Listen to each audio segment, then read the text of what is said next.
नमस्कार, मी पंजाब. आतापर्यंत तुम्ही गारपीट होत असते फक्त एका भागातच होते, पण ह्या पावसामध्ये 30 मार्च पासून ते 3 एप्रिल पर्यंत 31-1-2-3च्या दरम्यान राज्यात ठिकठिकाणी गारपीट होणार आहे. आणि काही ठिकाणी लिंबासारखी गारपीट होईल, काही ठिकाणी बोरासारखी होईल आणि काही ठिकाणी चिंचोक्यासारखी गारपीट सगळ्या जिल्ह्याला पाहायला भेटणार आहे. तर सुरुवातीला सांगू इच्छितो की मग गारपीट जास्त कोणत्या एरियात होणार आहे.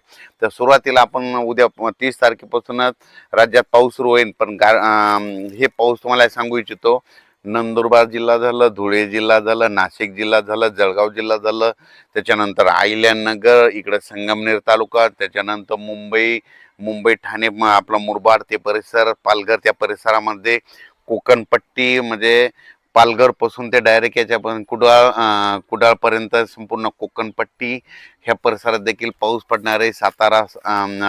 सातारा, कोल्हापूर, तसेच तिथपर्यंत ह्या कोकणपट्टीमध्ये देखील खूप पाऊस देखील होणार आहे, गारपीट देखील होणार आहे, म्हणून हे लक्षात घ्यायचं.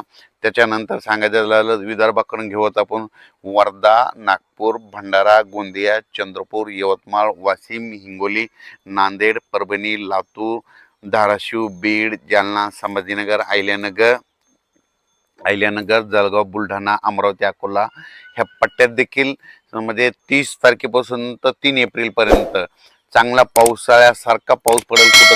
कुठं जिथं नाही पडलं तिथं वारं सुटेल आणि काही भाग सोडून देखील देईल, म्हणून हे लक्षात येतं. अवकाळी पाऊस सर्वदूर सगळीकडे पडत नसतं, हे सर्वप्रथम लक्षात येतं. तर मग आता तुम्हाला सांगतो, आता नेमकी गारपीट कोणत्या कोणत्या जिल्ह्याला पाहायला भेटेल. तर तुम्हाला एक सांगू इच्छितो, सुरुवातीला मी परभणी जिल्ह्याचा आहे म्हणून परभणी जिल्ह्यातलं सांगू इच्छितो की परभणी जिल्ह्यात आमच्या इथं सेलू तालुका आहे माझा. म्हणजे माझ्या गावापासून कंप्लीट इकडं वालूरकडं म्हणजे वालूर, चारठाणा ह्या परिसरात गारपीट पाहायला भेटेल. म्हणजे आमच्या सेलू तालुक्यात भेटेल, जिंतूरकडे देखील भेटेल, पालम परभणी जिल्ह्यामध्ये पालम देखील आहे, पालम पुण्याच्या त्या पट्ट्यामध्ये गारपीट बघायला भेटतं. म्हणून हे देखील परभणी जिल्ह्यातल्या शेतकऱ्यांनी, गंगाखेड देखील भेटल, म्हणून हे परभणी जिल्ह्यातल्या शेतकऱ्यांनी अंदाज लक्षायचा. आपण परभणी जिल्ह्याच्या बाजूला बीड जिल्हा, तर बीड जिल्ह्यातल्या शेतकऱ्याला सांगू इच्छितो की गेवराई जिल्ह्यामध्ये देखील, गेवराई तालुक्यामध्ये देखील पाऊस देखील भेटेल, गारपीट देखील भेटणार. बीड जिल्ह्यात मध्ये वादळी वाऱ्यासह पाऊस पडणार आहे, ठिकठिकाणी पडणार आहे, काही भाग सोडून देणार आहे, म्हणून बीड जिल्ह्यातल्या शेतकऱ्यांनी अंदाज लक्षायचा.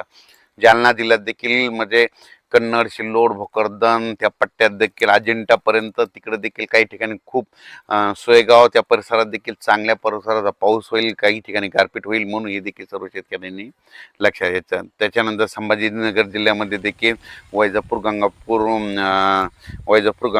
ह्या पट्ट्यात देखील चांगला पाऊस देखील होईल, गारपीट देखील होईल. म्हणजे संभाजीनगर जिल्ह्यामध्ये चांगल्या प्रकारचा वादळी वाऱ्यासह पाऊस होणार, काही ठिकाणी गारपीट देखील पाहायला होणार नाही, म्हणून हे लक्षात घ्यायचं. अहिल्यानगरमध्ये देखील खूप ठिकाणी गारपीट पाहायला भेटेल, काही ठिकाणी वारा सुटेल, कुठं पाऊस पडेल, काही ठिकाणी निरंग देखील राहील.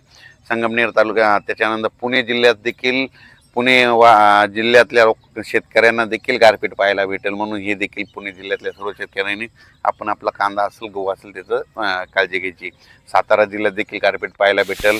त्याच्यानंतर कोल्हापूर जिल्ह्यात देखील काय गारपीट पाहायला देखील भेटेल.